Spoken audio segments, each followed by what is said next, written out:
Gilles Deleuze, what is grounding? There's an editor's preface, which I'm going to skip, the table of contents, and I'll go straight to the translator's introduction, and I'll briefly summarize the key points. The most important point I can make as we go into this seminar from Deleuze between 1956 and 57, I believe, is that we are missing this has been recovered and translated to us by a project known as Purdue. They are taking part in a data recovery of the seminars of Deleuze and the works of Guattari, both actually recovering recordings, transcripts, and also going through the process of translating them into works that we can now download and read for free, mostly anyway.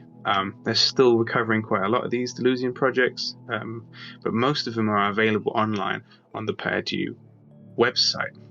So keeping that in mind, I will now jump into the translator's introduction. There's a few key points here. It raises some quick questions. It's only a couple of pages based on the when, the what, the why, and the how, before it then takes us into the beginning that we have recovered of the translation of Deleuze's What is Grounding seminar, starting from mythology to philosophy, as I believe, as we're going to find out from the introduction by the translator, that Deleuze starts off with a Greek mythological story, which then proceeds into Deleuze's philosophical investigation.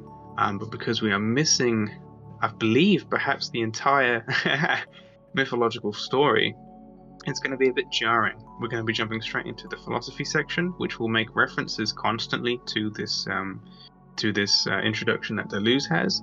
But since we're missing it, we're going to have to try and fill the blank in ourselves almost. We're going to have to, nothing could be more Deleuzian, right? We're going to have to fill in this virtual mythological story that, whilst present for Deleuze, won't be present for us. So, translator's introduction.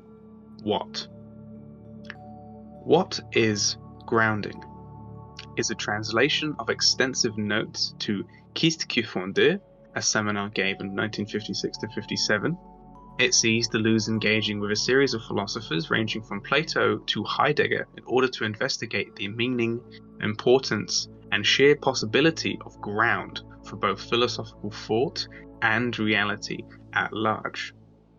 The notes to this seminar have a strange history.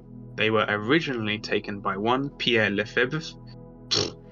Given that only a handful of sentences in the notes are incomplete, plus the fact that the style of phrasing is clearly Deleuze's own, oh god, here's that name again, Lefebvre, I'm getting that so wrong, must have used either a tape recorder or shorthand to retain almost everything. In any case, the notes remained a buried treasure for over 5 decades, until French transcripts surfaced online several years ago.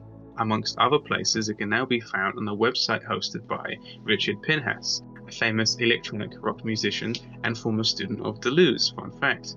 His website also hosts a Spanish translation of the first few pages, a project prematurely abandoned for unknown reasons.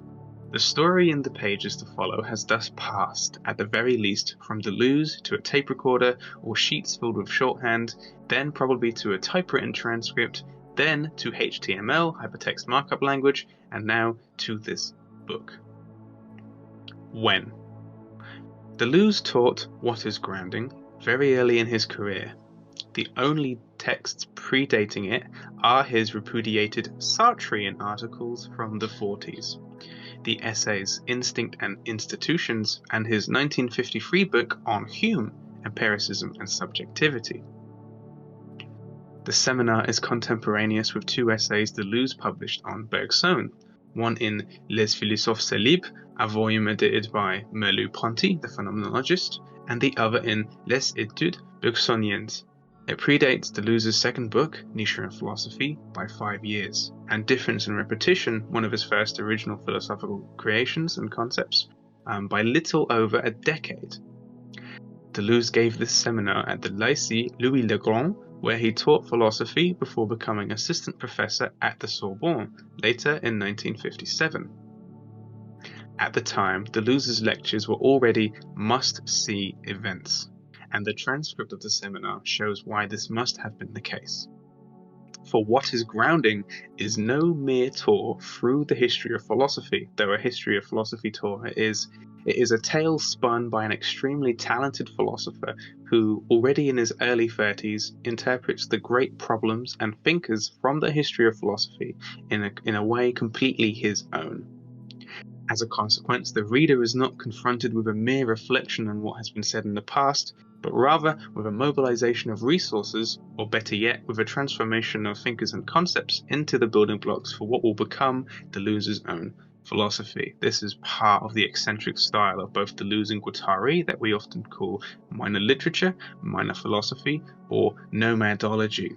That is to say that Deleuze's metaphysics has always been a kind of carving out, a finding and a rooting for specific projects that in their own way radically opposed or contrasted to the major or molar or state philosophies of their time.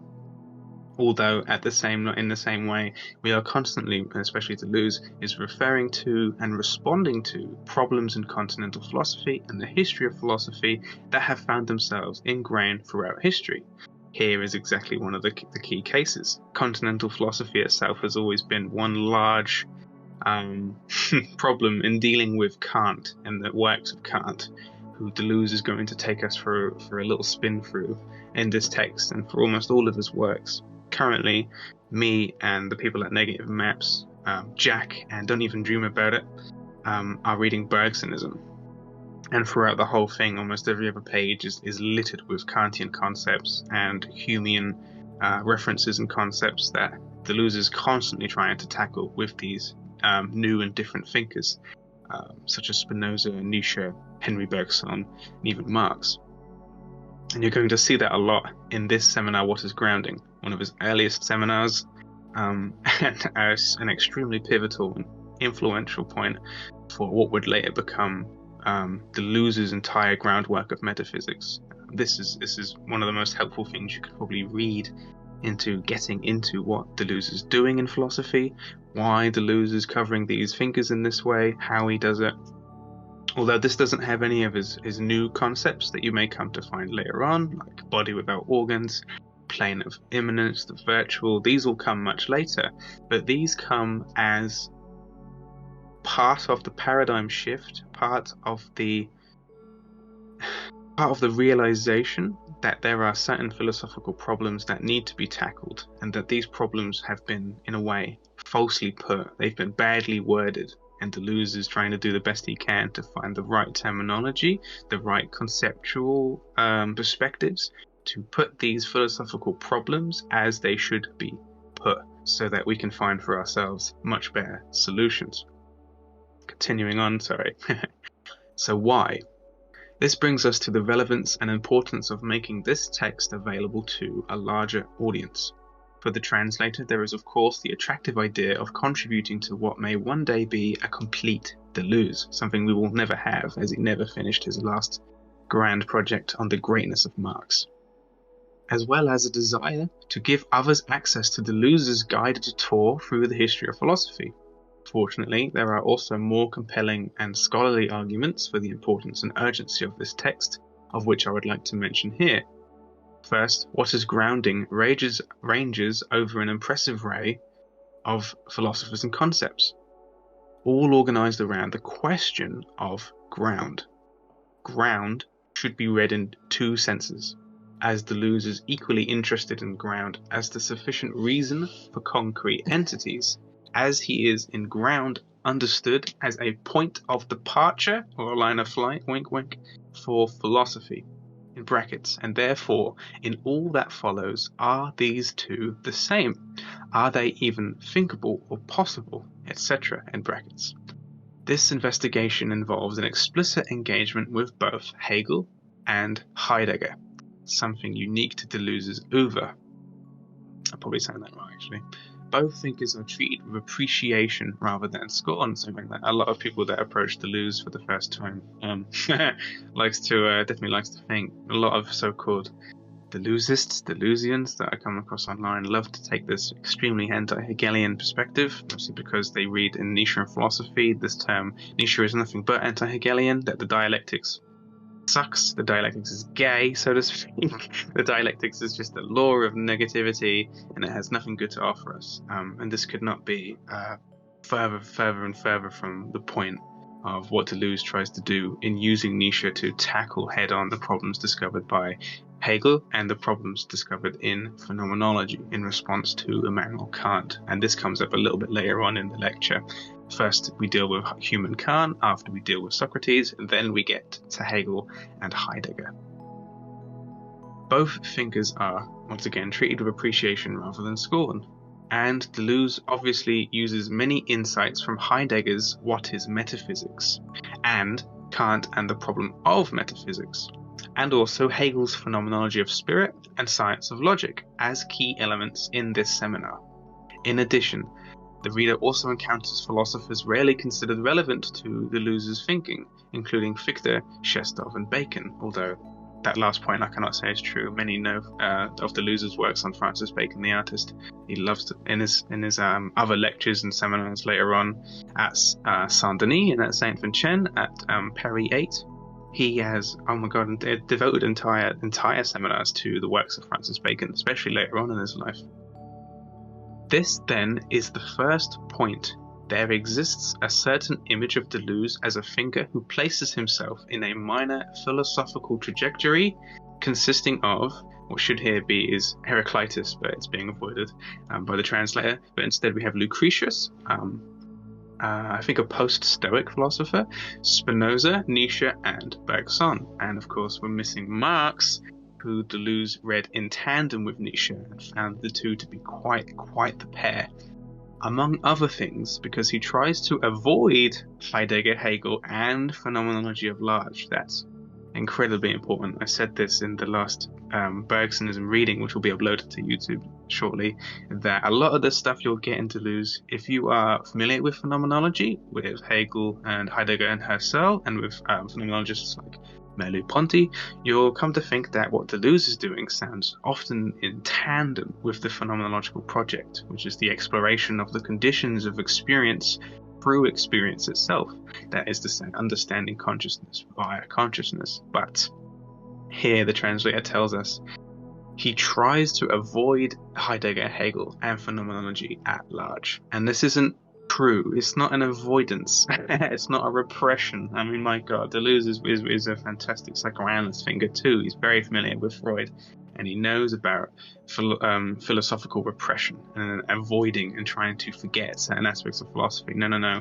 What the minor trajectory is simply a way of responding to philosophical problems found in Plato and found in Kant, or what we can call idealism, in a way that doesn't necessarily have to follow the same trajectory as the one took in phenomenology. He's just saying, look, there are aspects of phenomenology that I agree with, and there are some aspects that I find to be simply poorly worded problems, false problems even, and I wish to find the other thinkers who, in opposition but also in tandem with phenomenology, provide different points of departure, different lines of flight. And this is why we refer to Nietzsche as the anti-Hegelian. There's a lot more empiricism in Nietzsche. This is why we refer to Whitehead and process philosophy. Spinoza, who was probably one of the most influential thinkers for Hegel, and Marx, of course, responding to Hegel in almost every way, but whilst trying to ground and materialize Hegel in a Feuerbachian, Marx and Engels are nothing but Feuerbachians, in an atheist and material explanation of Hegel. Sorry, a lot of terms and a lot of philosophers, but you know, this is Deleuze we're talking about. I'll continue. I'll stop rambling so we can get into it.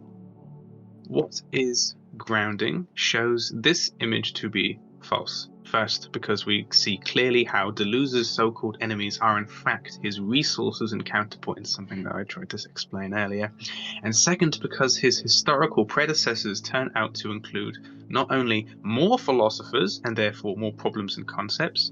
What is Philosophy by D&G can be summarized as saying that philosophy is the creation of concepts than we usually think, but also far more minor ones than those we already know. Philosophers that kind of go a bit amiss, who actually, in their radicality of their philosophy, were shunned by typically the state. Spinoza being one of the greatest examples of this, who was excommunicated for his radical ideas in both the Political Tractatus and in his absolute magnum opus, the Ethics, which apparently Deleuze carried around everywhere with him.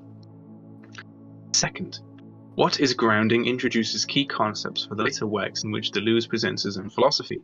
The investigation of ground involves careful consideration of the notions of repetition and intensity, a systematic reading of Nietzsche, extensive use and insights from mathematics, reading Freud's works as a philosophical resource, and so on.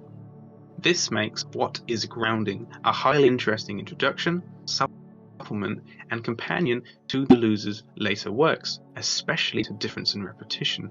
For ground, insofar as philosophy tries to systematically think reality, and to what is philosophy, for ground insofar as philosophy considers itself and the nature of the concepts through which it functions. Vulgarly put, What is Grounding is to Deleuze's other works what Tolkien's The Silmarillion is to The Lord of the Rings. One does not necessarily need to read the former in order to understand the latter, but whoever does so will inevitably find her or his understanding of the later works and the concerns animating them significantly enriched and refined. Third and finally, What is Grounding is perhaps most interesting for what it culminates in. The entire investigation is carried out in order to become able to decide between what Deleuze calls system and method. Should philosophy turn out to be a method, then its deepest concern must be how human beings experience reality. It then centers on cognition. However, if a philosophy can be a system, it will instead be an enterprise of expressing what it is to be any being whatsoever, as well as what it is for one such being to relate to another. It then centers on things rather than our experience of things. Crudely put, what is at stake is thus deciding whether philosophy is first and foremost epistemology, or perhaps phenomenology, or ontology. Even though the text does not yield any explicit judgment, it is more than clear, that Deleuze is leaning towards philosophy understood as a system. This, when taken seriously, could lead to a reinterpretation of much of Deleuze's work, especially for those who have perhaps seen him as more of an anarchic thinker than he may actually be. In any case, after reading What is Grounding, one cannot help to think of Deleuze's letter to Jean-Claire Martin, where he writes, I believe in philosophy as system. The notion of system which I find unpleasant is one whose coordinates are the identical, the similar, and the analogous. Leibniz was the first, I think, to identify system philosophy. In the sense he gives the term, I'm all in favour of it. Thus, questions that address the death of philosophy or going beyond philosophy have never inspired me. I consider myself a classic philosopher. For me, the system must not only be in perpetual heterogeneity, it must also be heterogeneous, which, as far as I can tell, has never been tried from Deleuze's two regimes of madness. This, combined with the fact that our current philosophical moment is characterized by a surge in realist philosophy, one can think of speculative realism today, which precisely aims or claims to replace a certain dominance of phenomenology with a renewed primacy of ontology. What is Grounding will certainly have its part to play. After reading Spinoza's practical philosophy, one will find that the term ontology doesn't come up very much for Deleuze, except in opposition to ethics. Ethics becomes the new framework by which epistemology and ontology, also in the ways of Nietzsche, become grounded through what we call aesthetics. And all of these terms that I'm saying here are nothing but exactly what Kant approaches in his three critiques. Epistemology, how we know things; ontology, the nature of being; phenomenology, a development from Hegel out of Kant's noumena, how we experience consciousness and thus come to discover the conditions of consciousness and experience itself.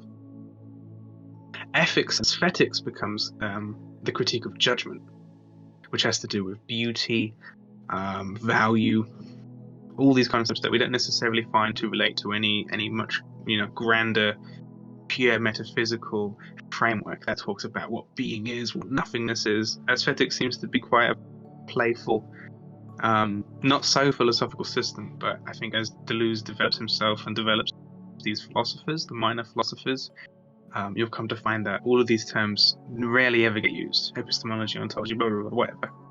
We're doing ethics. And this is why Michel Foucault, in the preface to the English and American translations of Anti-Oedipus, or editions of Anti-Oedipus, says that Anti-Oedipus is an ethical text par excellence, with one which there has not been in France. France has not seen an ethical text like such or as such for at least 100 years.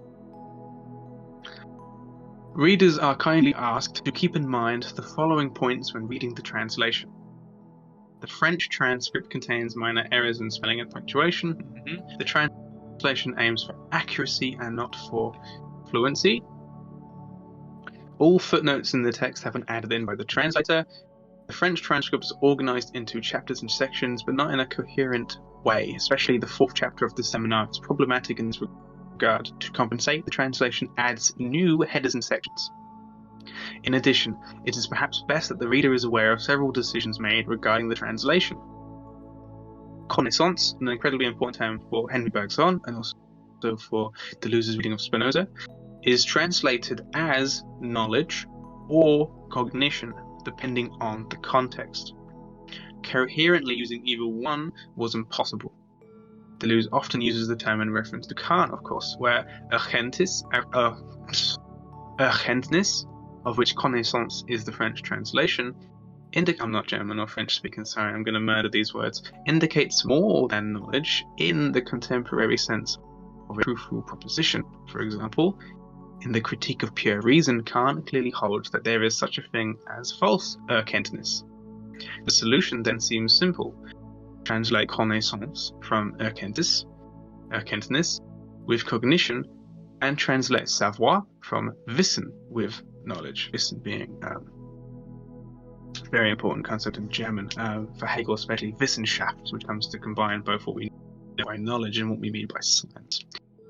Unfortunately, this does not work. For example, le numen est purement pis n'est pas objet de connaissance would then suggest that something purely thought does not involve any cognition, which is absurd, whereas it is acceptable to say that it does not involve knowledge. Thus, the only solution was to alternate between knowledge and cognition depending on the case to the best of the translator's abilities. Fondement and fond are both translated as ground, even if a particularly picky reader may discern a connotative difference between something like underground and background in the French. The translation respects Deleuze's constant engagement with the post-Kantian and Heideggerian concern with Grund. Hence, fonder is translated as grounding, and for the sake of consistency, the neologism grounder is introduced to translate the occasionally occurring fondatier, one who grounds, one who founds. Interested readers can turn to Christian Koslaki's study of what is grounding for an extensive analysis of why ground is the right translation, and not foundation, origin, depth, and so on. The last few points. Dépasseur has been translated as going beyond, except in reference to Heidegger and Husserl, in which case exceeding was deemed the more appropriate choice with regards to the German terminology to which Dépasseur refers. L'existant is the term Deleuze uses for what Heidegger would call Seienden, or beings, seiend. To retain the connotation of the prefix, however, existing thing and what exists for existence was preferred. This also allowed for a neat separation between the French l'existant and l'étant, with being reserved for the latter, being, as in common practice, être, I think I'm saying that right, I'm not too sure, as in being in French, has been translated with being with a capital B, much like Sartre's l'être, être, la néant, being and nothingness, capital B, capital N. Whether it refers to the ground or the grand metaphysical notion instead of the quotidian verbal noun. This is just a stupid metaphysical philosophical thing. You have being as in to be, but you also have being, the grand concept, the nature of being itself. So we're now going to jump straight into the seminar. The empiricists are right. What we realize are natural ends, but perhaps behavior has other dimensions. Are there perhaps ends to behavior of which the realization happens in the unconscious? This is the beginning of Deleuze's psychoanalytic framework, which he will be bringing up and which he will be combining with Lacanian student Felix Guattari for the rest of his life. The unconscious, perhaps one of the most important concepts for psychoanalysis, and much more so for phenomenology. Slavoj Žižek is probably one of the best contemporary examples that we have of someone who's both concerned with German idealism, phenomenology, Kant, as well as reading Freud as philosophy, as opposed to a purely therapeutic framework. Deleuze is always running adjacent to the works of Freud, and later on Fridays we read Lacan's Seminar 1, which is happening at the same time in a hospital called Saint Anne in Paris, in the same years that Deleuze is teaching this seminar. So whilst Lacan is developing his meta-commentary on Freud, Deleuze is doing a much more philosophical, or whilst equally I would say, a philosophical investigation into the history of philosophy. Lacan sticks with Freud, but Deleuze uses Freudian concepts to navigate the history of philosophy, whereas Lacan kind of does the reverse of that. He uses philosophy to reread Freud. Quite a funny and interesting blend there, but that's why I felt it was necessary to read both of these philosophers at the same time. So, 1.1, natural ends and infinite tasks. On the one hand, the human being can realize natural ends, but at the same time, does it not produce something in itself by virtue of being human? It transforms the natural ends. What is the function of a ceremony and of a ritual? It is distinct from a natural end. Take a social group like the family in its ceremonial aspect. It acts strangely. It wrests determinations from nature to create the events of history: eating, loving, sleeping, and dying.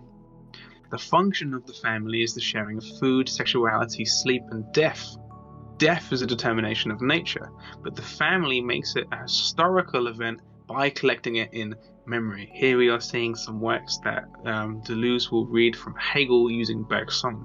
That is something called, that Bergson calls élan vital in creative evolution, the idea that human contains this vitalist, this means unique and almost essential property, it is a creative drive that makes what is human. Something that Aristotle says when he says that man is political animal.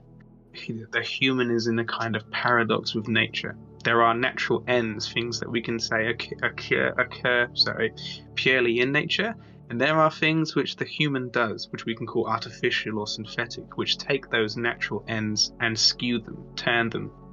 And this is what will later be developed as the idea of desire and desiring production, which is why the unconscious has already been brought up at the beginning of this seminar.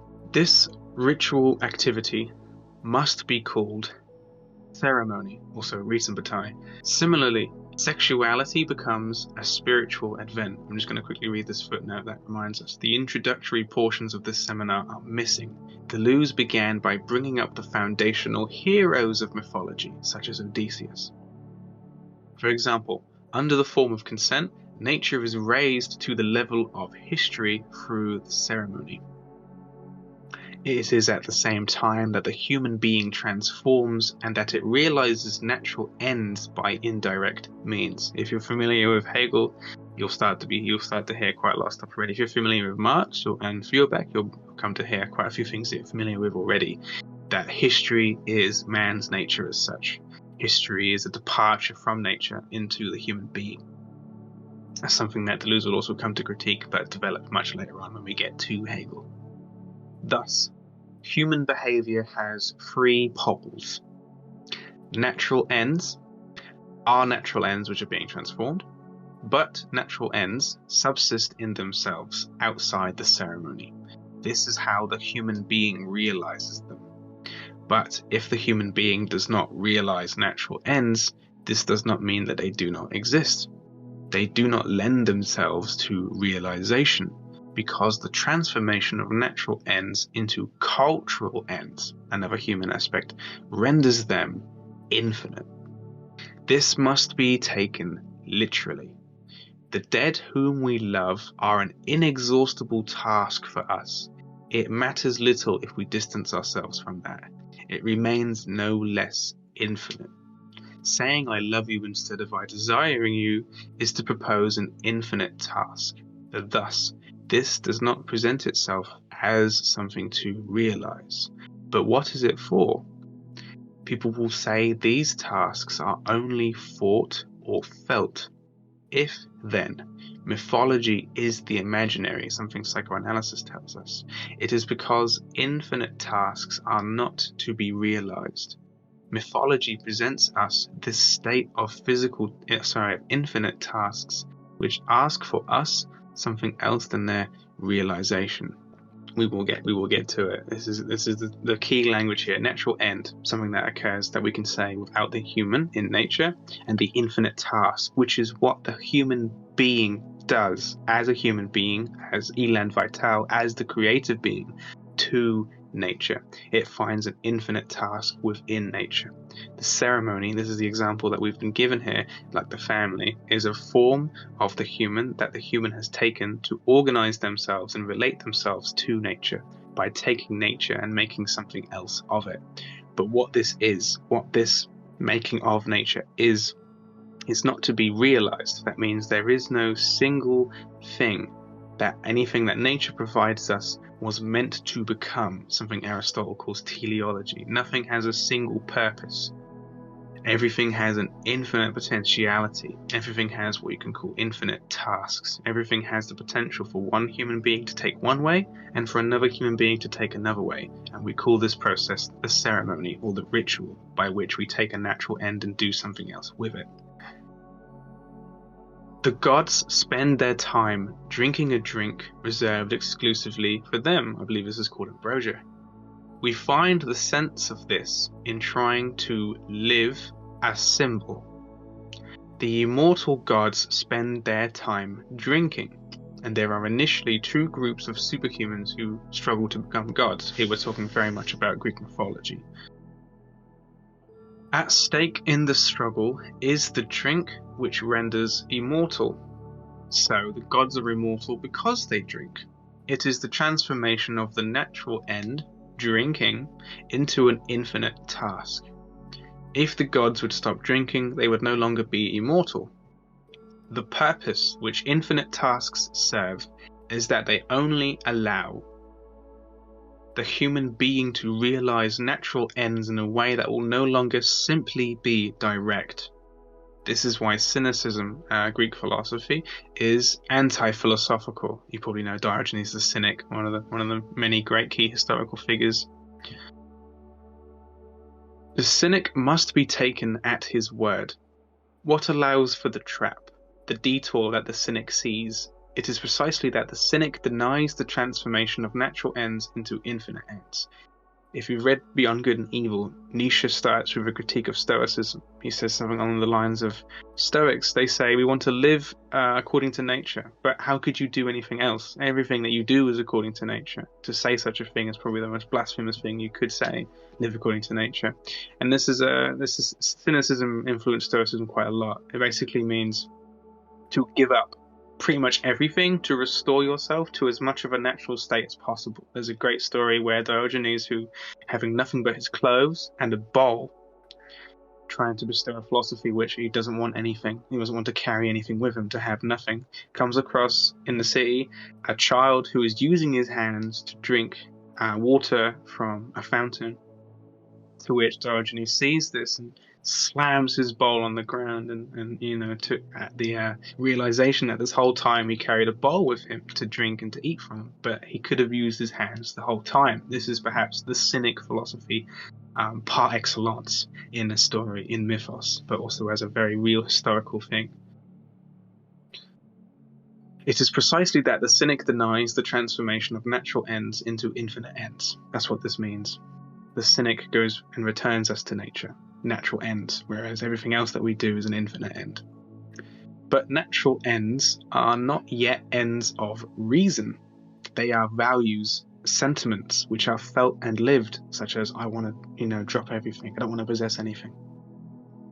then what will we have to call reason?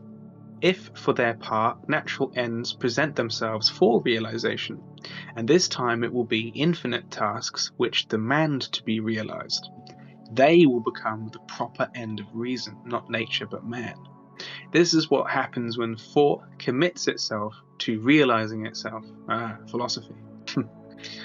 So now there are 4 terms: indirect means, natural ends, felt cultural ends, and cultural ends of reason. What then is the infinite task of realization? 1.2. Will, Kantian reference there, also Nietzschean reference, Schopenhauer, who makes a lot of comments on Kant too. Value, ground.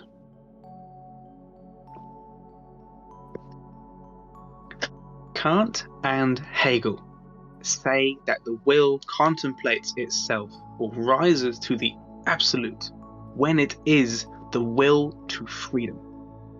In this will to freedom, there is an activity of being reasonable, which consists in realizing the infinite task. For Hegel, this realization takes place in a history. The grounder is then the one who poses and proposes an infinite task. How does he propose it, and in what order? To ground is to raise nature to the level of history and of spirit. The footnote here says or mind as opposed to spirit. Why? Hegel's text being referenced here, Phenomenologie des Geistes, phenomenology of spirit, can also be translated to phenomenology of mind. It has to do with the word Geister or Geistest, which can also mean ghost, spirit being translated more and more, or it can refer to psyche. Psyche has, I believe it's a Latin etymology, but it refers to both the soul and to the mind. And this is the same problem that Geister has. It's not a problem, it's just an aspect. So some readings of Hegel will call it the phenomenology of mind, others will call it the phenomenology of spirit. The two are quite interchangeable. It doesn't mean that spirit is the same thing as mind, but it means that the phenomenology of spirit can be referred to both as such. But it requires that you develop both the idea of what you think spirit means and what you think mind means. Such expressions like Weltgeist and Zeitgeist have become quite popular. Zeitgeist literally means spirit of the time, but it also refers to the minds of the time, how what the cultural psychology is like. I hope that makes sense. All who propose values to us appeal to a ground. The cynic, for example, who proposes to us the value of natural ends. So when does the problem of grounding become philosophical? From the moment when the grounder proposes infinite tasks to us as something to be realized in this world itself. The notion of ground already becomes clearer. In a first way, the human being experiences itself as a feeling being, and in a second one, as a reasonable being. This is very important for Spinoza too, the difference between affect and concept, between feeling and thinking, or feeling and emotion, as Spinoza puts it as well. One way or another, the ground becomes aware of itself. It is no longer about grounding at the level of values, but in examining what grounding is. The ground itself must be grounded, a reference to pure reason, which means that reason itself must be reasoned, the task of humankind that we'll get into here briefly. Ground becoming aware of itself is also a reference to Hegel's spirit coming to know itself in the shape or form of spirit, or the true, in the preface to the Phenomenology of Spirit, the true as not only subject, but also as substance. From the 4 characteristics of the ground, we can retain the equivocal character of the grounder. This is not so much the one who grounds, as it is the one who appeals to a ground. Taken literally, to ground is to appeal to a ground. For example, Moses is a grounder because he brings a religion while claiming it is grounded. It will have to be asked what this bizarre being who appeals to a ground is, whence the expressions well grounded and ill grounded. A new investigation begins when do we appeal to a ground? When one no longer relates one's activity to himself as an agent, but to something beyond himself. But when do we invoke something else? As we have seen, it is to pass from mythology to philosophy by finding a common subject in their acts, in brackets, characters. This common root is the infinite task. We have seen that there were 4 characteristics in human behavior. 1. The human being pursuing natural ends. 2. It pursues his ends obliquely. It makes use of means. 3. What makes such a detour possible? It is that at the same time and elsewhere, the ends of nature reverberate in the imagination. They transform into original human values or ends. It is precisely they who present themselves as infinite tasks, but who in themselves are not to be realized. They are to be undergone. They determine the kind of action, the ceremony, and the ritual.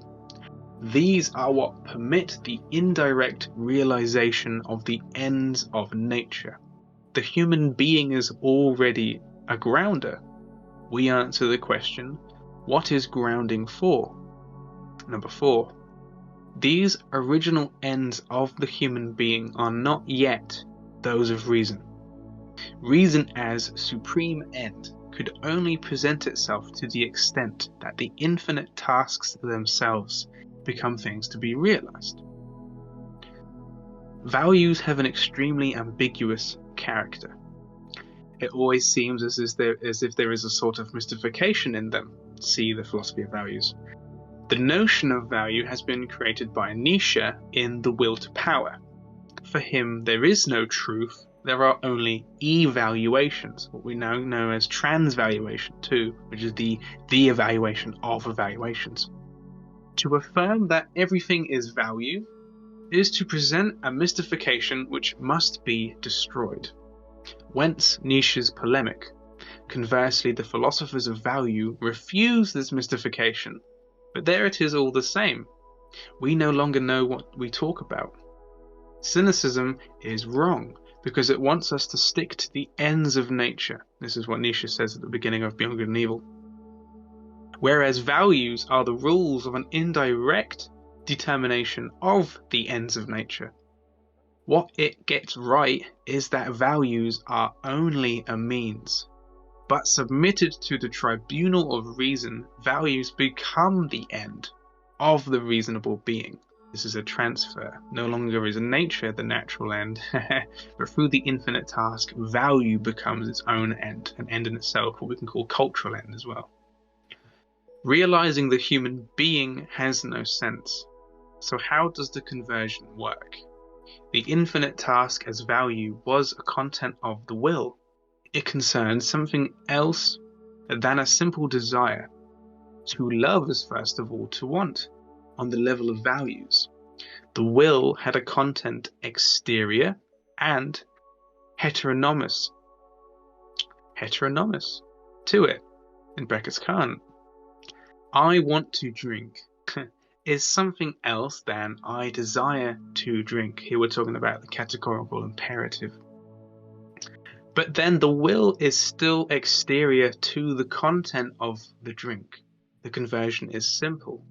These values to be realized take on their particular figures because the will becomes autonomous for itself. It is a will which wants nothing else than itself. A will which wants nothing but its own content. Autonomy is presented as universality. It is exactly Kant's autonomous will, or it is the will of freedom, universal freedom.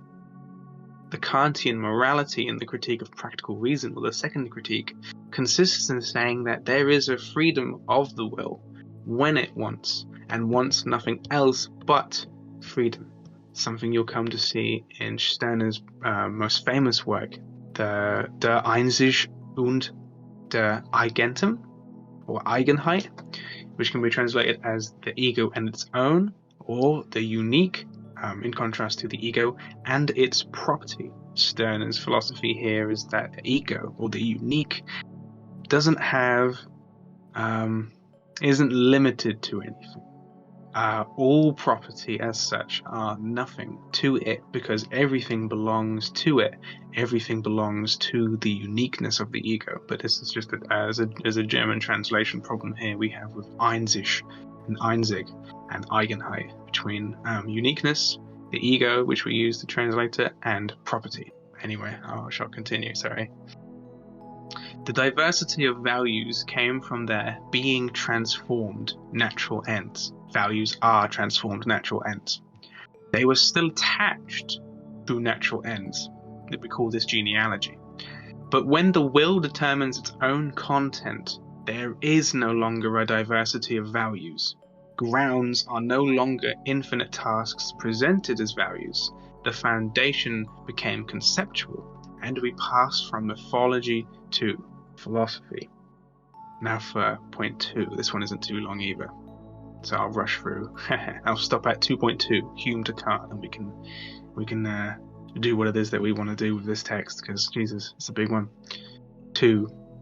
The essential being of a ground or reason. Quote from Heidegger. What constitutes the essential being of a ground or reason? Heidegger wants to seek out the ground of the ground. He thinks the search stops at the reason of reason, just like Kant says to us. Quote, freedom is the ground of the ground, the reason of reason. We have seen that to ground, as Deleuze has told us, is to appeal to a ground, to pose a question as already grounded. Now, what is the one who appeals to a ground? Who needs one's action to be grounded? It is the one who claims. To claim is to claim something by virtue of a right. Perhaps this right is invented. It will be said of it that this right is not grounded. We lay claim to the hand of the girl and to power, and perhaps to both at the same time, in reference to the Odysseus part of the seminar that we once again don't have access to. God damn. What does right mean here? If every claim presupposes a right, and every claim does presuppose a right, we can have a bad temper because of moods, and that is juvenile. In aging, bad temper exercises itself in the name of a right. It is indignation. Bad temper appeals to a right. There are two ways of being hungry. In itself, it is the state of need which presents itself as being the case in the experience of urgency. We seek to satisfy our hunger. Everything is a relation of force. But the state of urgency implies a certain time, a need to retain a certain determined and limited time. Big references to Heidegger's Sein und Zeit, being and time, but which he will escape through Bergson's concept of duration. Need is our most profound experience of being in time, Heidegger's Dasein. The other way of being hungry, when a human being is hungry, it can happen that instead of looking for something to eat in nature, it demands. There is a relation of fact and force, but is it not the demand which has been grounded? The ground is thus that which will or will not give us the right. It will present itself, and this is important now, as the third, the ground or third ground. So to claim is to lay claim to something. In claiming, one claims to appear before that which can give or confirm one's right. This is how one appeals. I say this, I make this claim because there is a right which is grounded. It is to accept, to submit to the test. The ground is the third, because it is neither the claimant nor to what he lays claim to, but the instance which will make the claimed yield to the claimant. Something that in Kant and Hegel we call the vanished mediator, a third term. The ground is this outside, which substantiates the relation between he who makes claims and the thing to which he is claiming. The object in itself, das Ding, is never subjected to the claim. The demand and the claim always come to the object from the outside. Example, in making a claim to the hand of the girl, what can one appeal to? As arbiter, we use the father, who is the third, for ground, but the father can say, complete a test. Slay the dragon. Here we are using mythology. This is core for the whole thing. We're still talking about when mythology becomes philosophy as such. And so here we have to use mythology as our groundwork, as our template. What grounds is then the test? Confronting the ground is not without danger. The claimants have neither Penelope nor power. Those who wish to transvaluate, who wish to evaluate the ground, typically don't come with the power to make the change as such. Those who, for instance, so the king may claim divine right, a peasant may say, you don't have divine right, we are an anarcho-syndicalist autocracy, but just because they want to say that and evaluate the claim doesn't mean that they have the power, the will to be able to bring about that change. Usually, whenever one appeals to the ground and one evaluates that appeal, they are met with resistance. I'm just going to say read Foucault, I guess. The father could also say that it depends on her. There is then still a third. The love the girl experiences is not like her being itself, but the principle which makes her being yield to the claim. There is always a third, and it has to be sought out, since it is the ground which presents itself as a third. But is it a third, or is it the third because it arrives third? Certainly not. It is even the first. But it is third because it works in the shadow, in the unconscious. It is primary. What there is at the beginning, well, that would be the third, the outside term, which creates the relation between subject and object, is the primary ground as such. It is the thing which has to be there before subject and object can make a claim, before values can be claimed. An exploration of the unconscious will therefore, without doubt, be necessary. This is the claim of Anti-Oedipus, in critique of psychoanalysis, but also in using psychoanalysis. But why make a demand, since it is not without danger? It must be because it serves some purpose. Without doubt, this something is given to me in the new way.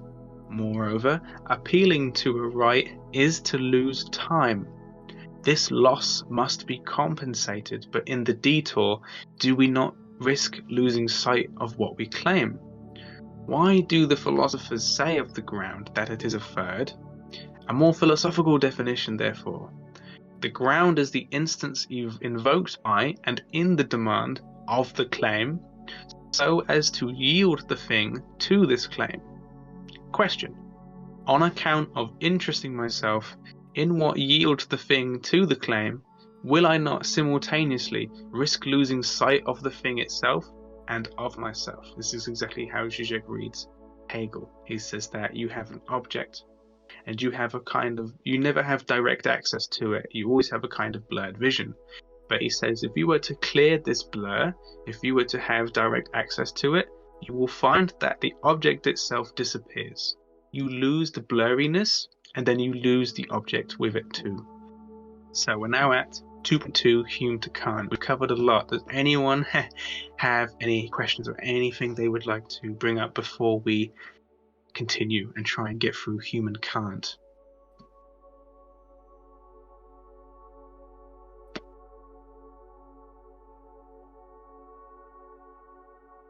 It's okay if not. I'll just take that to mean that, you understand everything, which is, great for you. So I'm going to be honest with you. I approached this seminar before I really got into Deleuze. And I really did pretend to know what was going on. I mean, like, the first time I heard infinite task, I was like, yeah.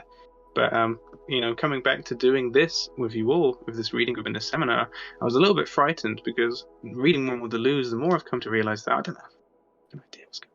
I've got no idea what Deleuze is on about most of the time. There's only little points where I'm like, oh, this relates to the history of philosophy. So going through this again has been really, really interesting for me. It's a completely different reading to the one that I had the first time around, which is why I'm also happy to have discussion as we go through it. But I'm also just as happy to absolutely blast through this text. I hope my internet connection is okay.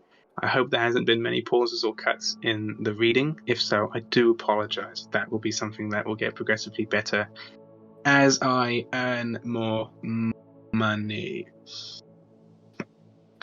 Wink, wink. From Hume to Kant, formation of the idea of the transcendental.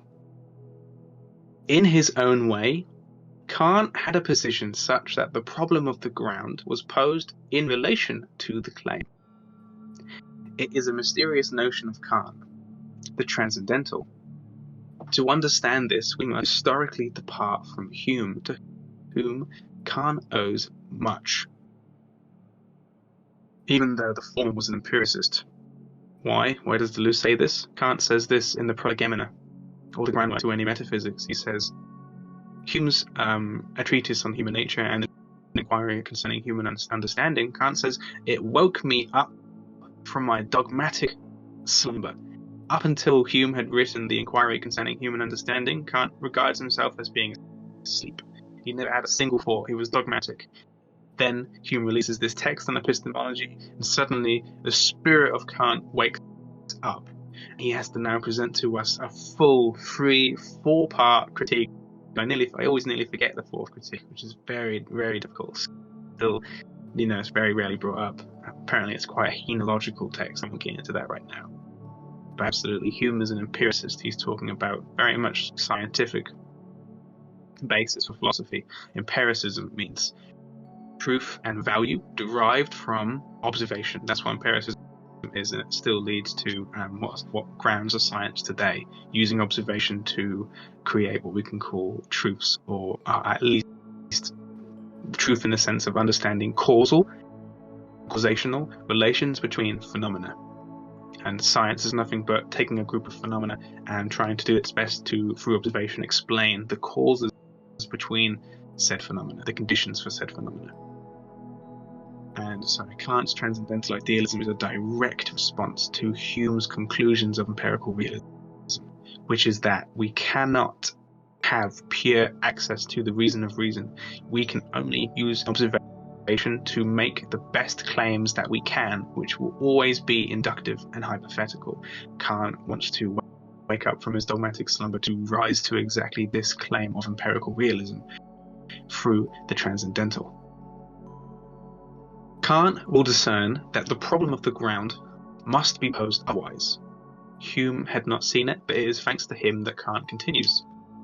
Hume has brought in something new, the analysis of the structure of subjectivity. As it happens, the word subject is very rarely employed by Hume. Perhaps it is not coincidental, since Hegel also analyzes subjectivity without using the word subject.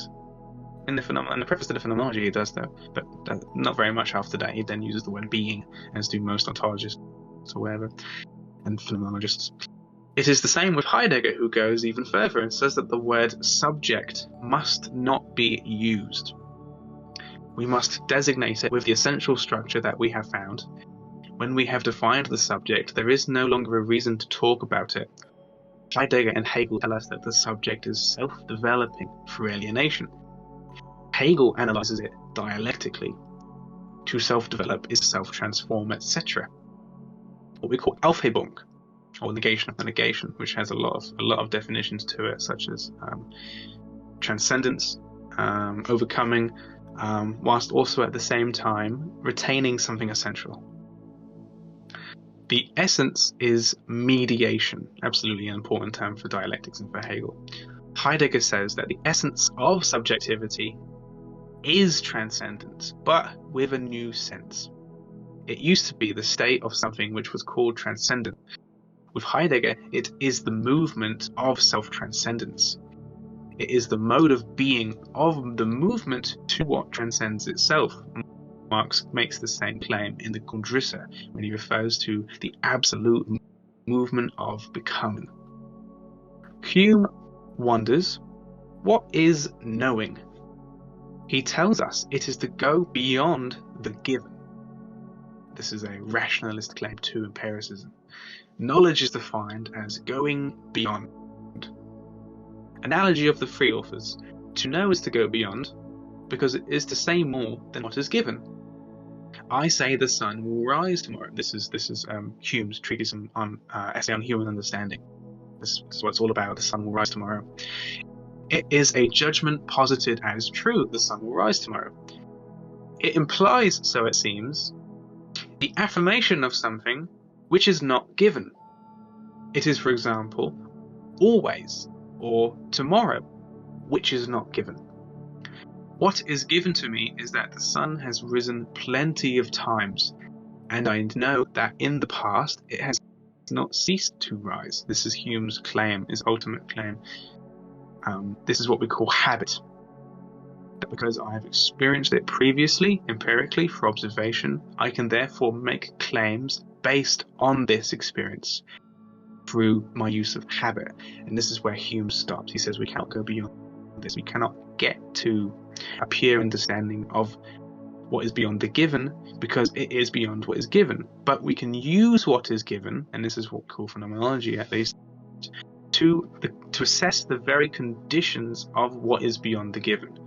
We use the given to get beyond the given.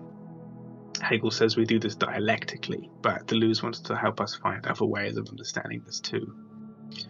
I do not say that it has always risen, but that it will rise tomorrow. It is the same for which water boils at 100 degrees Celsius. Not Fahrenheit, different system. I don't know why you guys use that. Hume has foreseen the problem of the ground. The question, by what right, quid juris, is posed. I mean, according to what law, quid juris? In the treatise on human nature, Hume says, I do not dispute the fact. I am not skeptical of that. It must be said that the sun will be rise tomorrow. He is convinced of it. But his problem is where this reason comes from. It is the problem of the ground of induction, inductive reasoning, as opposed to deductive reasoning. He is convinced that it lies in human nature to say that water boils at 100 degrees. But by what right do we say it? By what right do we make an inference from the past to the future? I go beyond the given if I judge, but it is not the given which can explain that the human being goes beyond the given.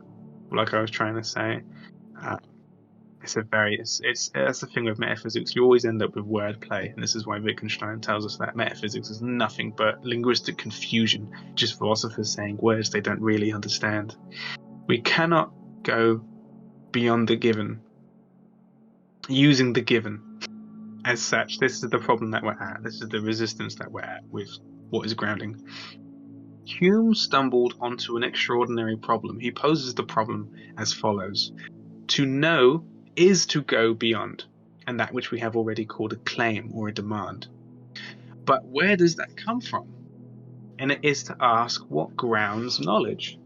And according to Hume, that can only be a subjective principle, something Deleuze gathers up in his Hume empiricism and subjectivity. It is not the object, it is the subject, which allows us to find the ground. It is the subject who goes beyond and who evokes the problem of the ground.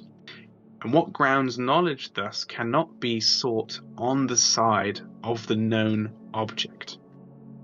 Hume's answer can seem extraordinarily disappointing. This comes from his genius in posing the problem in extraordinary fashion. This answer is that it is the principle of human nature which allows for going beyond what is, what Bergson calls élan vital. This principle, Hume says, is habit. What does he want to say? This principle is the possibility of the human being to take on habits. According to him, habit implies a repetition of similar cases. And it is experience which affords that, in quotes, I have seen the sun rise 1,000 times. Experience yields a repetition of similar cases. Repetition changes nothing in the object itself. Every case is logically independent of every other. and this requires that human nature is disposed towards that.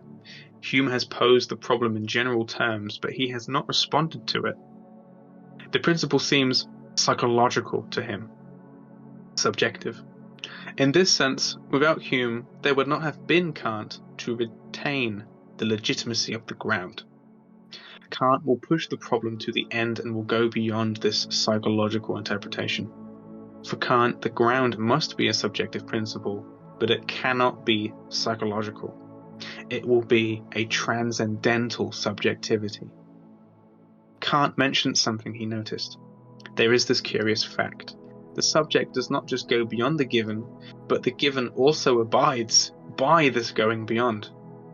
It is true that water abides by the judgment of the human being and really boils at 100 degrees, yet the given is particularly hostile to this going beyond. Kant concludes Hume has not explained this. One reason for this is that he could not, because he has concluded that it is a principle of our human nature. Kant tells us that human nature goes beyond the given of nature, so does Aristotle, and moreover that nature abides by this going beyond. How to explain then that nature submits to human nature? Hume had thought about this and says, in quote, "It is because there is a harmony between the principles of nature and human nature." He is very inconspicuous about this harmony. He says that if we might want to invoke God here, it is nevertheless not that. But Hume hardly invokes God. He invokes God for the sake of the cause, but he had need of God. And we might say, what is so surprising about there being this harmony? But at that point, we cannot say that the principles of human nature and those of nature agree, since the former are precisely those by which I go beyond human nature. There will have to be a submission of nature to human nature, human as the creative master, the master of nature as such. Bit of Hegel, bit of Nietzsche. This answer by Hume was coherent, but it was hardly informative, and it remained worrisome coming from an author who attacked the idea of God. So what will be Kant's thesis? For him there is no choice. It is necessary that the given by itself, nature, is thenceforth submitted to the principles of the same kind as those to which human nature is submitted, and not the inverse. It must be that the sun, insofar as it is given, is submitted to principles of the same kind as those on which my consciousness of the sun depends when I will say that the sun will rise tomorrow. The same grounds for the cause of objects, the same reasons for the cause of things in nature, must also be the same principles and causes for my experiencing of nature. And this is where Kant takes us to the transcendental logic. He tries to say that it's this transcendental realm of principles where we get to the same. Here we don't have Spinoza, who Deleuze gets us out of the situation very quickly. What does Spinoza say? Deus sive natura, God or nature. That we actually are indeed not submitted. Nature does not submit to us, but nature is the very immanent, infinite substance from which all things emanate as unique expressions. Human is one unique expression of nature, it's one unique expression of God. But it doesn't mean that it is nature.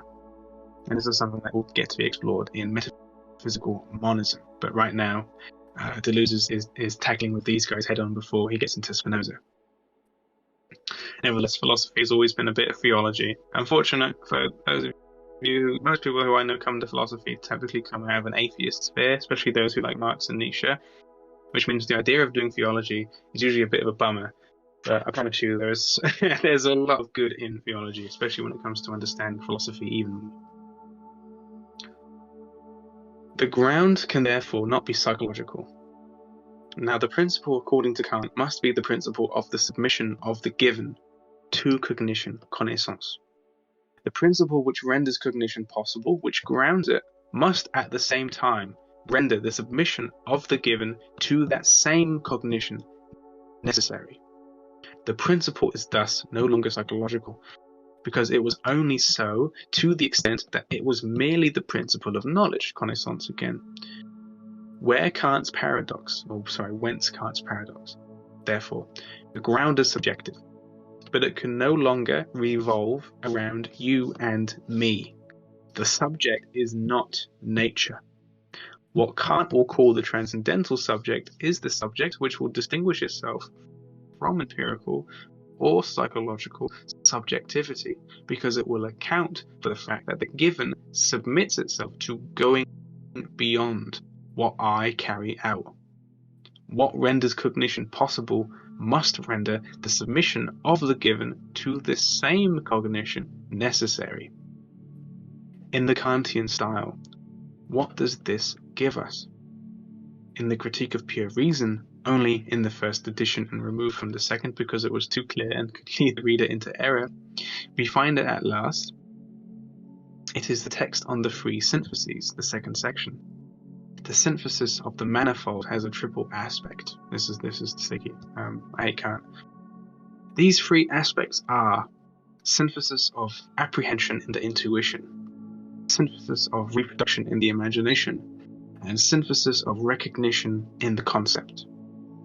If the given was not submitted to the principles of the same kind as those which allow for cognition, our empirical imagination, that is to say, our faculty of knowing by procedure, our faculty of passing from one representation to another according to a rule or principle, would never have anything to do with conforming to its abilities, and hence would continue dwelling buried in the depths of the mind like a dead faculty unknown to ourselves.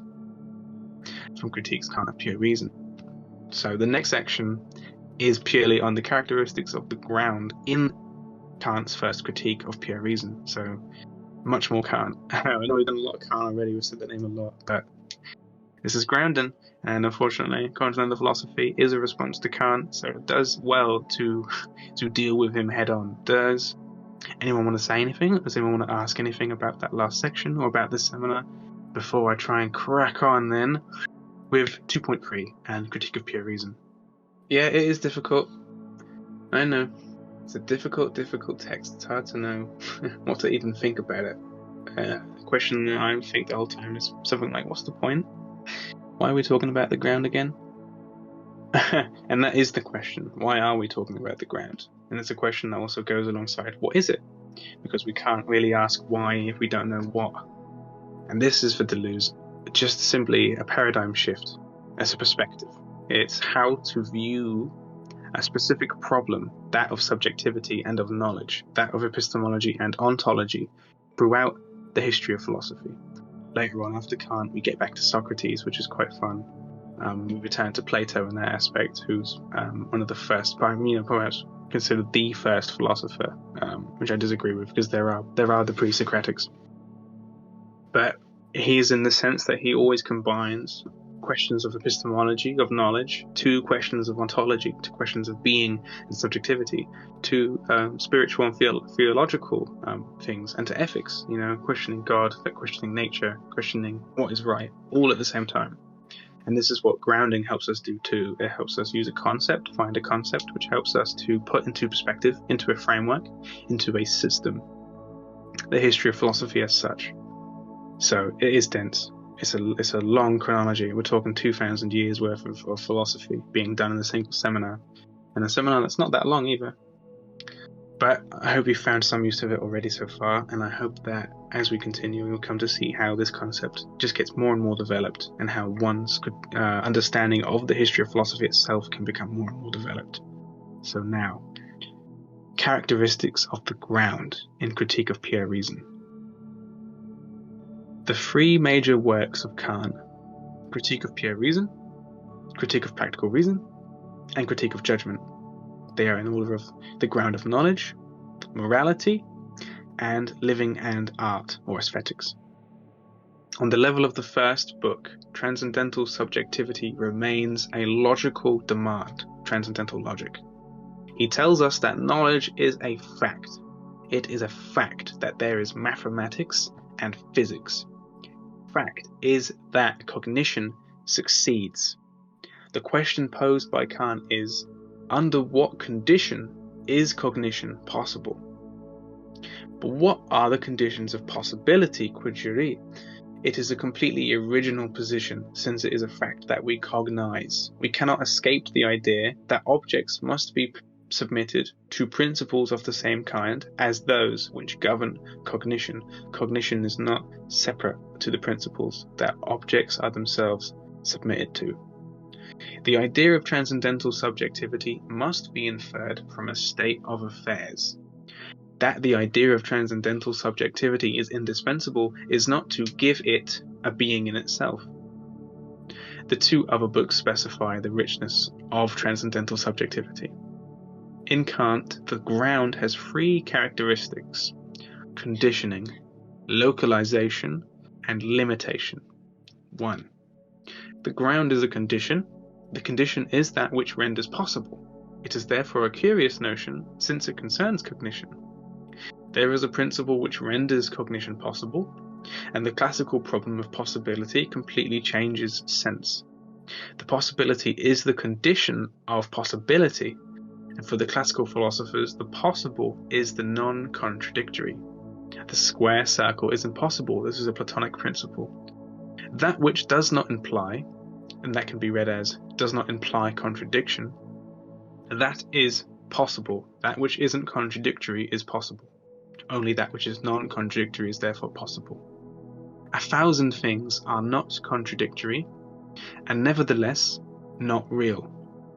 The possible was thus a logical notion, and it was defined as being insofar as it did not imply contradiction. The non-contradictory constituted the very being of the possible. The problem of existence was posed as the passage from the possible to the real. In the understanding of God, there is the system of everything which is possible, and by an act of will, God makes certain possibles become real. See Maleblanc and Leibniz. I also recommend Spinoza. The possible becomes possibility of being itself. Here's some pure ontology. It conditions being itself. Now, for Kant, there is an indubitable discontinuity between the possible and the real. The idea of 100 degrees is always the idea as possible. The idea poses the object as being able to exist. Kant's famous existence is not a predicate in response to Descartes' ontological argument for the existence of God. The idea of something is always something as able to exist, and existence adds nothing to the idea. Existing is always exterior to the idea. There is no passage from the possible to the real. Existence is not given in a concept. Existence is given to it in space and time. These are the milieus of existing. Kant examines the conditions of the possibility of being in existence. It literally concerns a kind of logic about that which is. The ground is precisely the principle which renders possible. And here we have why Kant opposes transcendental logic, which is the study of non-contradiction, to formal logic. The contradiction is nothingness. But instead of logically considering that which does not imply contradiction, Kant will make a ground based on the conditions of possibility. The ground renders something possible by rendering the submission of something else to this same cognition necessary. The ground grounds something by rendering necessary the submission of something else to that which it makes. It is the third. Transcendental logic here is the third. Kant says that the condition of experience is at the same time the condition of the objects of experience. The Kantian phenomenon is not at all the appearance. He is often interpreted as a compromise of appearance and being, or essence, and that is to understand nothing, because Kant wants to go beyond appearance and essence and being. The phenomenon is not an appearance which would hide the being, but the being insofar as it appears. Here we are dealing with some purely Platonic idealism. The noumenon is the pure thought and it does not distinguish itself from the phenomenon as appearance and reality, but as being which appears and being purely thought. To know Plato's forms would be very handy here. The ground grounds by rendering possible. It renders possible by submitting the being to cognition, and this manifests itself in the opposition. 2. The ground localizes. The ground develops. It poses what it grounds in a given, in a milieu.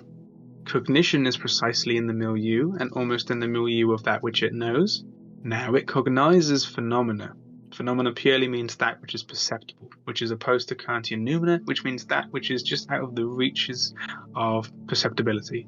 That which remains imperceptible, but nonetheless gives a rise to that which we can experience and can perceive. Noumena gives rise to phenomena, in the similar way to which the Platonic forms, essences, give rise to appearances.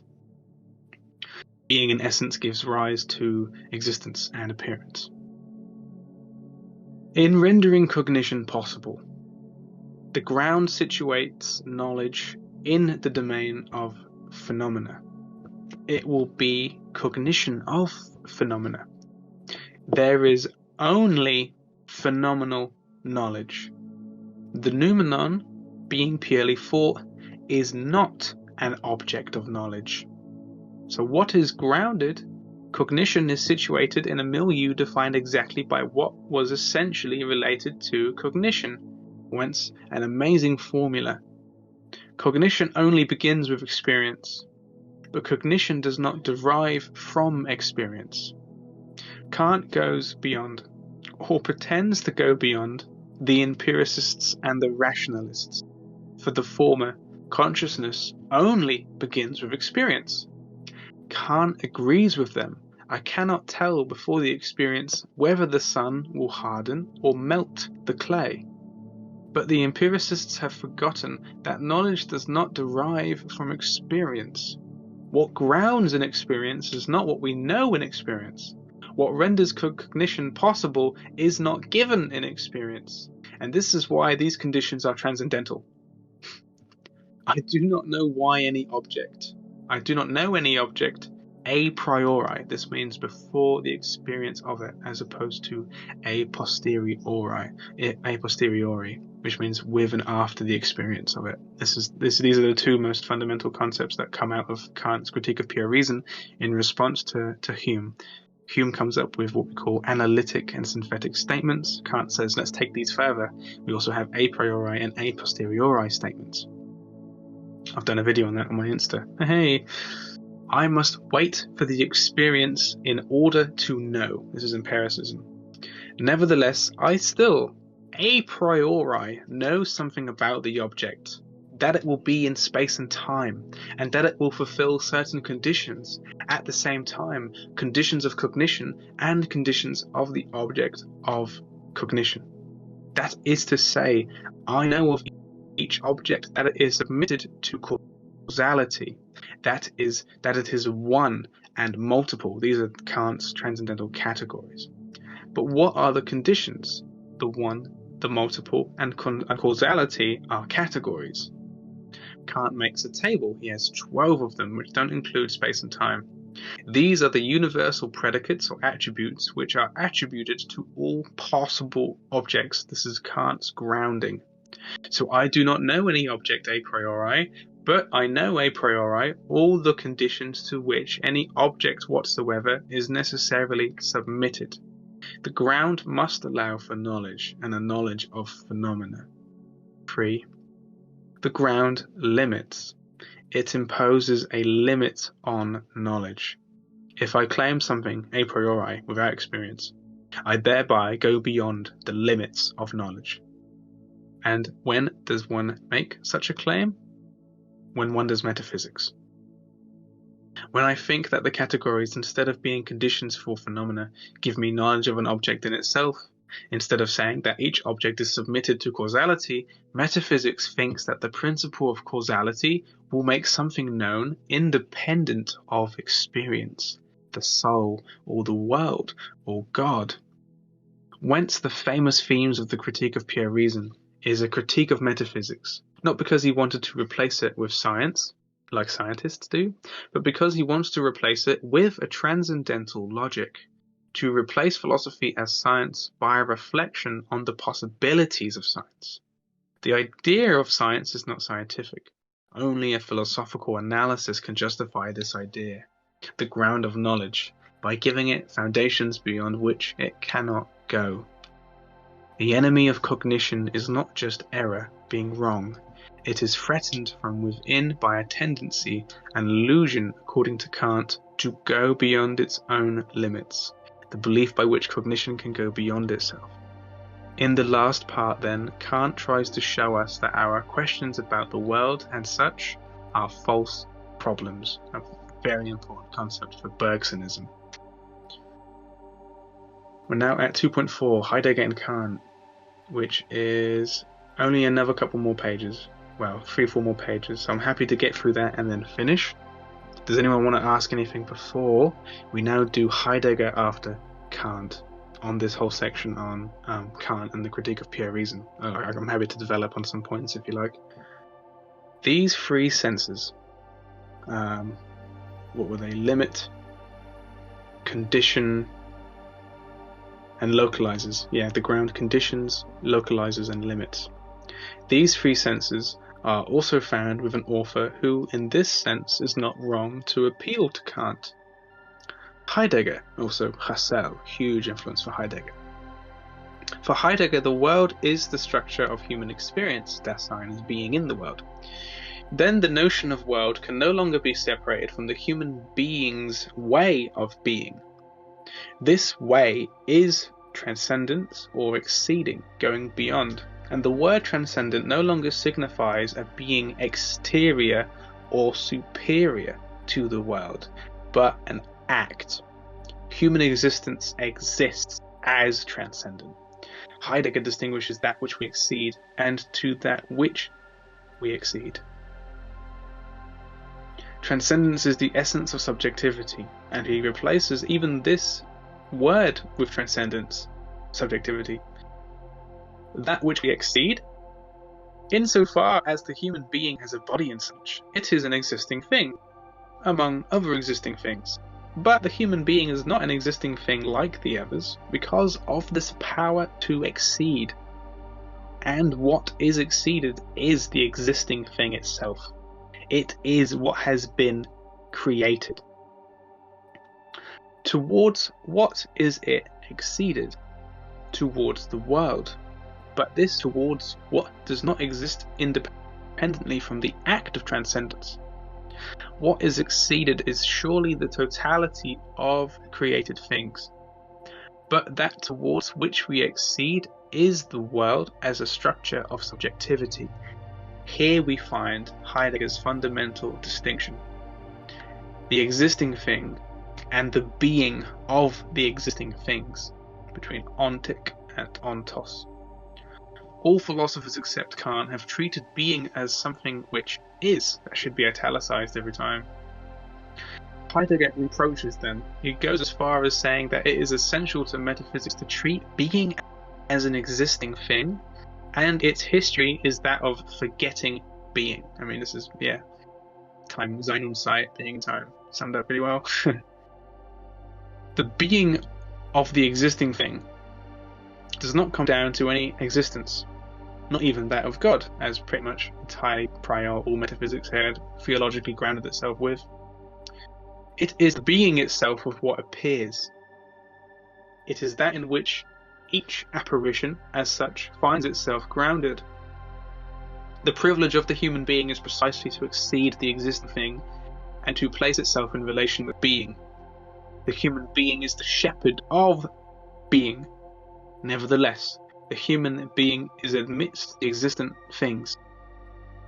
Heidegger's master was Husserl, as said. With him, the notion of consciousness receives a new meaning. It is no longer defined as interiority, inside. For him, consciousness is defined as exceeding.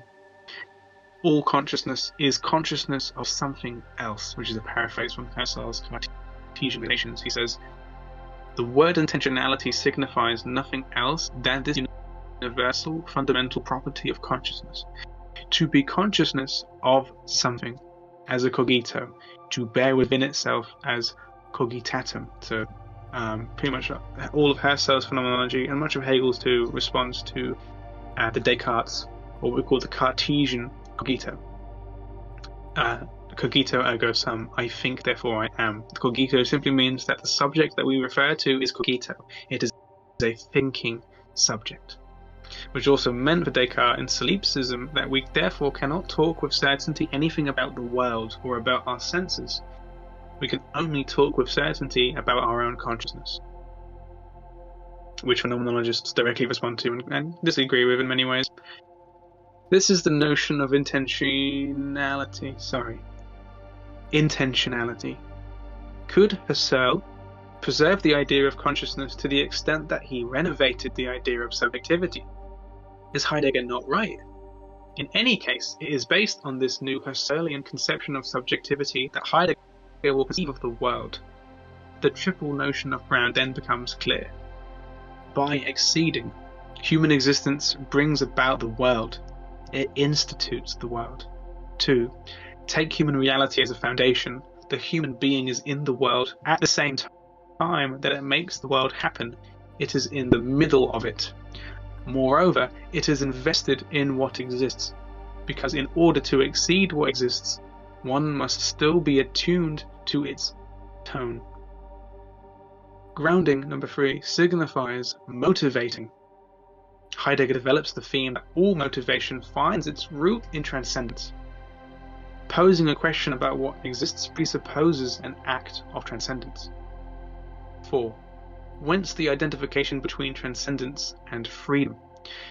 Freedom is what grounds the ground itself. Freedom is the freedom of grounding.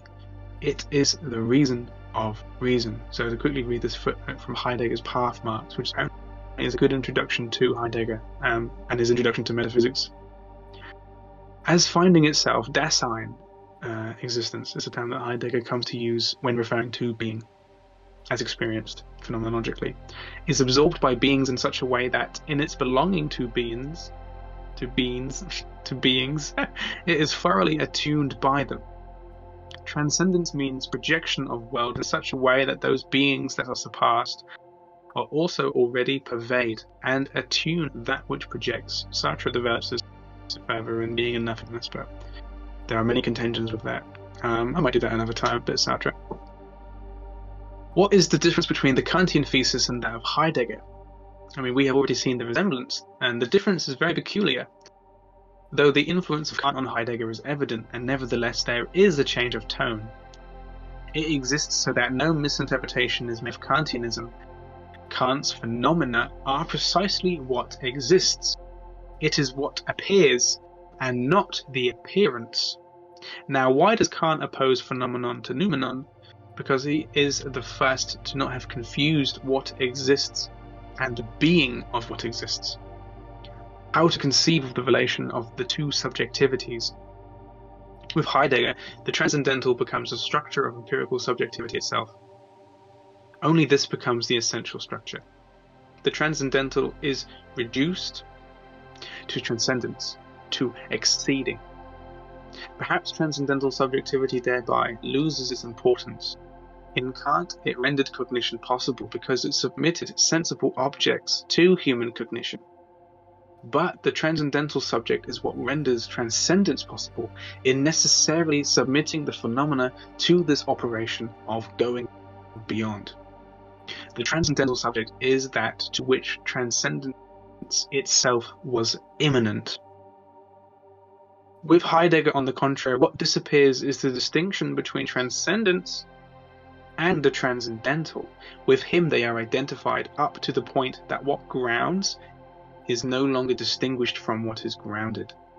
Whence that the root of all ground is freedom. I will finish from 2.5. It's 2 pages, literally this page and the next page, and then it is done, and we are then at section 3. But I will stop there, just to finish this little bit. So 2.5, the conclusion to this second chapter. We have tried to show in what sense the ground was a third. What is grounded, we were saying, does not just enter into a relation with the ground.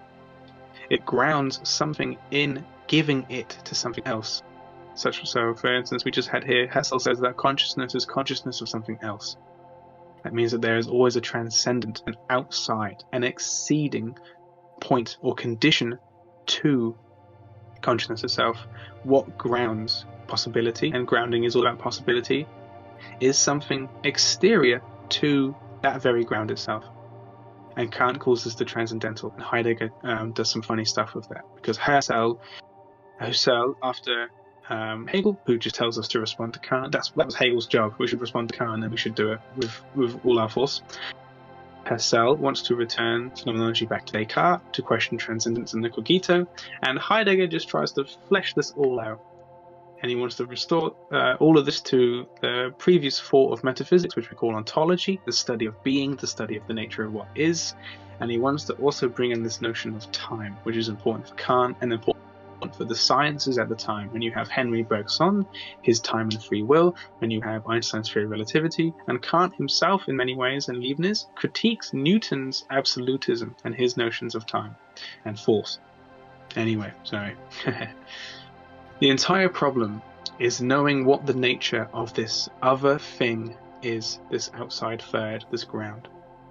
Among philosophers, it seems that once the ground is found, it changes nothing. Kant grounds mathematics and physics, and yet he tells us this is a fact. They remain the same after having been grounded. After we've found the conditions for their necessary existence, nothing about them changes. Nevertheless, if the ground lets that which grounds subsist, remain the same, we can wonder what purpose it serves. Why bother? Conversely, if grounding changes something, then we see the point. Does not every ground lead to an unexpected surprise? Does the ground not lead to something to which we did not expect? Perhaps it is just at first glance that things stay the same in Kant. See Alcuin's book on Descartes, which uses a bit of expressionism, and Spinoza and Leibniz, which Deleuze takes further, which is what this footnote essentially says. According to him, there is an entire evolution of Descartes. Little by little, he would realize that a mathematical method, he uses geometrics, and so did Spinoza. It was the thing at the time to use Euclidean geometrics when you're doing philosophy. Philosophy and maths have gone hand in hand since fucking ancient Greek times. Little by little, he would realize that a mathematical method was not enough to ground knowledge, but that a truly metaphysical ground was necessary. We call this ontological. But, says Alcuin, this leads him to a complete reversal of the idea which he had created about science. The search for the ground thus brings us something else than what was expected. We can call this surprise or deception. It still needs to be asked why philosophers give us the impression that we must look for the ground when it nonetheless changes nothing.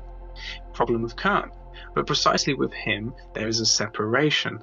The operation of grounding is separated from the change which bears the operation of grounding. Having said that the ground really has the characteristics which Kant and Heidegger recognize of it, in what is grounded, by its own nature, going to manifest change, the modification which will allow for answering what is grounding. And now we have finished the second chapter. We're now at chapter 3, Ground and Question. It's been an hour and 45 minutes. We've gone through quite a bit already. It's a tough text. Jeez Louise. It's one of his early seminars, but Deleuze has already put out so much work at this point.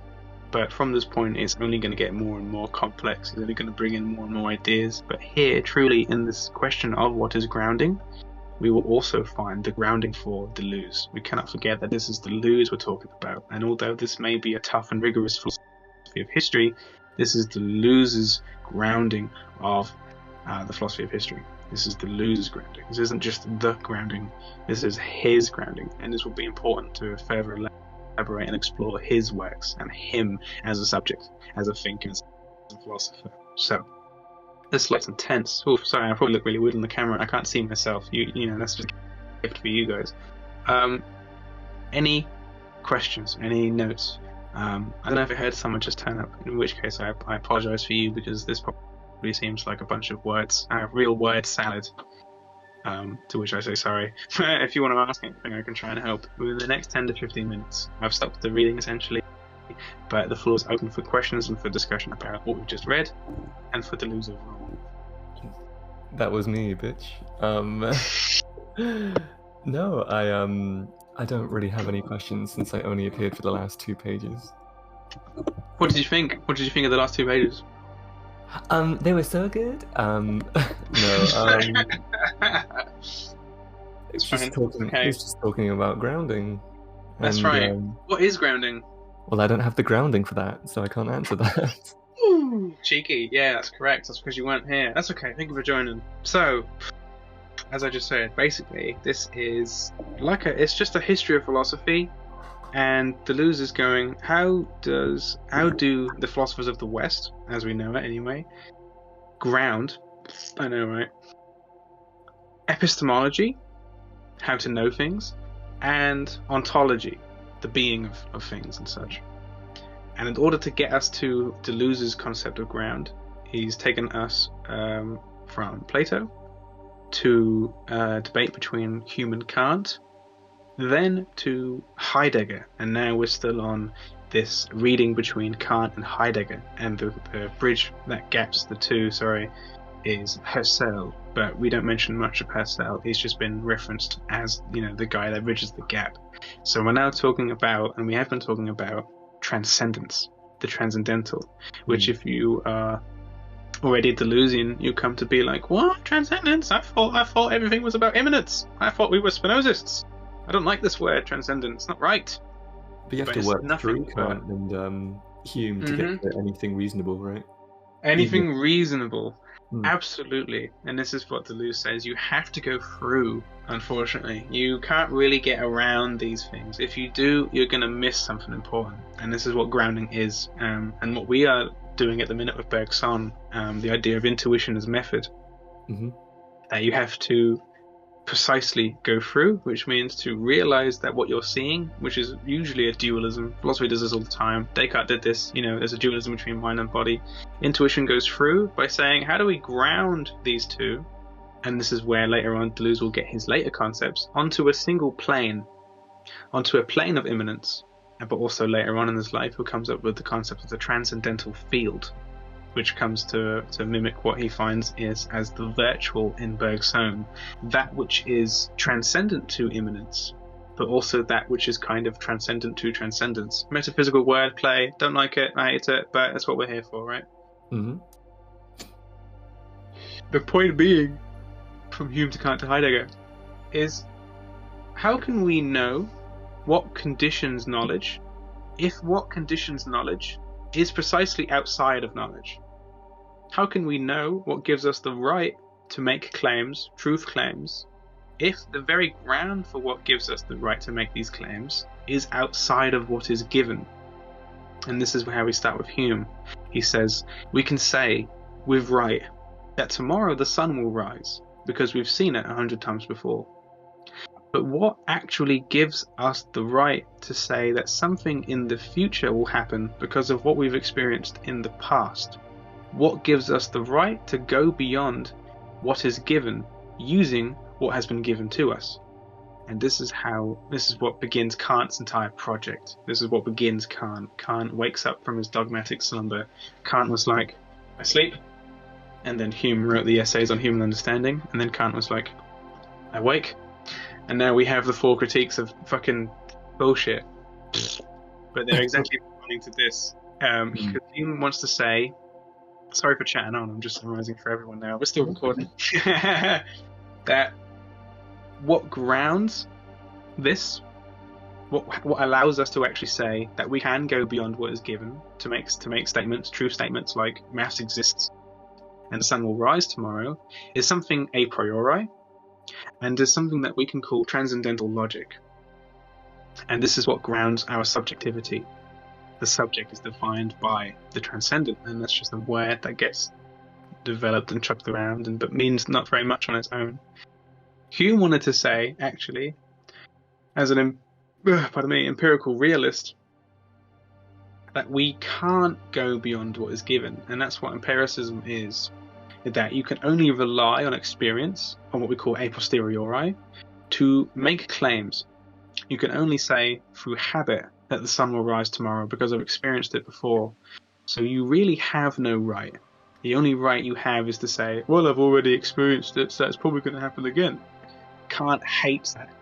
Kant is furious at that. He gets enraged. He goes crazy. He goes wild. He goes ape. He goes ballistic.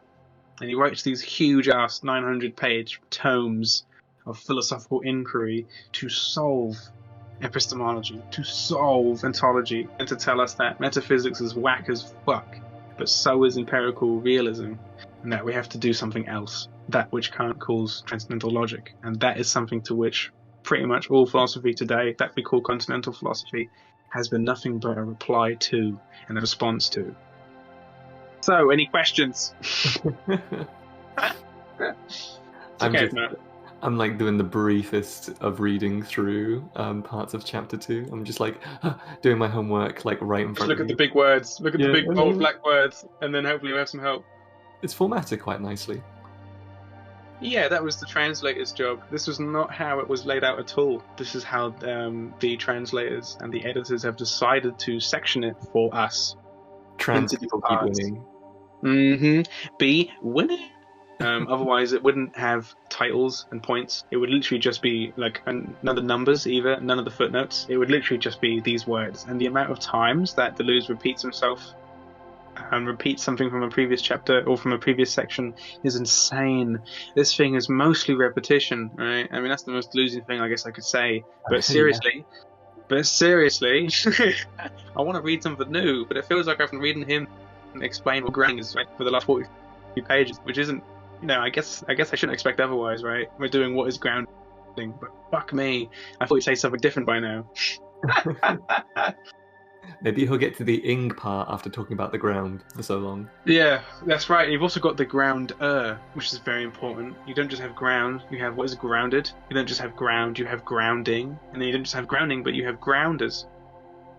But he's also said some interesting things, such as, for instance, what grounds the right of a king to say that he has a divine claim to the throne. And one of the best, and it hasn't mentioned yet, except very briefly at the beginning, and Deleuze will regret this, and he'll bring up Nietzsche much more later on. He says that will is part of this right, which is another way to say that power is another part of this. Because he says, if you try and contest a right, if you try and contest a king's right, or their ground, if you try and say, your ground, there is no divine claim, we're an anarcho-syndicalist autocracy, then you will be met with will. You will be met with power, which is in order to say, you'll be met with resistance. So what comes to ground, what makes a grounder, what makes the ground what it is will and power, which is very much what we will then get later on with Foucault, but is already very much what apparently we already have in Nietzsche. I wonder if you agree with that. Yeah, that makes a lot of sense. It's difficult to me because I've learned about Foucault a lot more than I've learned about Nietzsche. What I know about Nietzsche is I just hear the word will to power all the time. Oh god, yeah. So for me, it's difficult for me to retrospectively separate the two. I just kind of melt knowledge power and will to power. Oh, absolutely. That's what we should do. Them in the same filing cabinet, in the same manila document in my head. Yeah. That's what Foucault does. Don't say will. Will's gay. Don't say that anymore. Say power. Don't say knowledge anymore either. Say power knowledge. Same thing. The will to knowledge is the will to power. So from a Foucauldian perspective, would you say that sounds spot on? Would you say that is something loaded within Foucault, that ground? What makes something necessary? What makes something... what gives something a right? What gives something a claim? Is power and the relations of force that instantiate it. This isn't something that's been said here, actually. It hasn't been said so much that it is power. We haven't done Foucault. This is 1957, so we're not really too up to date with power yet. We're still dealing with desire. Yeah, this is real early. Oh wow! I'll close the recording in a minute. No problem. Yeah. So, but instead, rather than go that direction, we're still dealing with what Kant says, and Kant says that the ground for what gives a right is an a priori transcendental logic, which is nothing but what Nietzsche fucking absolutely wants to spit on and tear apart. And he comes up with then a transcendental subject. The subject emerges out of transcendence. That's how they have a right to say things, because they have access. As a subject, their subjectivity itself, the very being that grounds them, has access to transcendental categories, which makes things true, which makes things right. Would that be similar in a sense to they assume an identity which is a priori to them, like so the sovereign right of a king? Yeah, kings are born into a world that where kings precede them, right? So, absolutely. The divine right comes first. Yeah. This is what is said about ground. Yeah, they say the ground is the third. It's this outside term that creates the relationship between the claimant and their claim. So the ground would be, they've used mythology. Deleuze, we're missing the whole beginning of this, which is so stupid because he wants to tell us lots of mythological stories and how they work. And then the rest of this is nothing but why philosophy is just mythology, or why you should read mythology through philosophy. And he says that, for instance, the ground of a knight to claim the hand of the girl is usually the father who says, go and slay a dragon. And so this is the ground. The ground is then the test, or the dragon. It's the outside third thing which creates the relation between claim and claimant. The knight and the hand for marriage, or to know what is true in the Kant Hume sense. What am I saying? Oh, goodness me. We're getting at. Oh, but this third thing is also first. He says it doesn't come in third. It isn't like the third thing that arrives. It's not like first you have a claimant, someone, then you have their object, and then you have the ground which grounds it as a third thing. The third thing is primary. The third thing is first. So yeah, the king's divine right, the claim to divine right, is to say that he comes into the world after divine right is already there. And he's just a subject which absolutely, transcendentally, a priori, comes to subsume that role. Which is nothing but, there's no one better to contrast Kant than Nietzsche and Foucault. Yeah. Kant wants to say that all this is necessary, that these rights are necessarily given a priori. And Nietzsche and Foucault come to say that this is the opposite. This is all contingent. This is all composed through a discourse, through a historical, socio-judicial discourse. And that's what we mean by power. And not to bring Bergson into this. Yes, it'll be the final point before you can close the recording, I suppose. Unless there's anything more that needs to be said. But that makes a lot of sense to me when we speak about the divine right of kings, or sovereign power being established before a king comes into the world. Absolutely. It sort of reminds me of the argument that Bergson answers sometimes, which is when people ask, why do we have something rather than nothing? Why do we have order rather than disorder? They're all sort of making that same mistake where they're sort of behaving as if non-being existed before being, and that possibility existed before existence. But that's just, it's not rubbish. It's not very because you need I suppose maybe I'm using the term wrong, but I suppose you need that ground to establish everything beforehand. So you need I suppose you'd need a grounding for things to emerge on that ground and then be conditioned by that ground. So the ground's not this third sort of object that comes into the picture, as you said. It's the first, and it's always absolutely. And that's why philosophy as such, and this is also what he's doing in defining what is grounding, is defining what is philosophy, is the search for the ground. And so he says, what's the point in searching for the ground if nothing new comes of it? So he says, something new always comes of it. Once you find the conditions for something, once you find the reasons for something, what Nietzsche calls genealogy, right? You find that there is either something surprising or that you have been deceived. And that's why intuition. Yeah, Bergson's come up a lot. Don't worry, I've brought him up like 5 or 6 times already because we're reading Bergson's, and I'm like, oh, this really relates to that, and this relates to when Deleuze said this. And I've done that so many times. I've done so many tiny little elaborations as we go through. But absolutely. Thank you for that point. Before I get carried away and continue, I'm not going to stop the recording. Thank you all so much for joining here this reading. I hope to see you all perhaps tomorrow for Foucault, or next week where we'll be doing the same thing: Lacan, Deleuze, Foucault. Friday, Sunday, Monday. I'm going to stop the recording.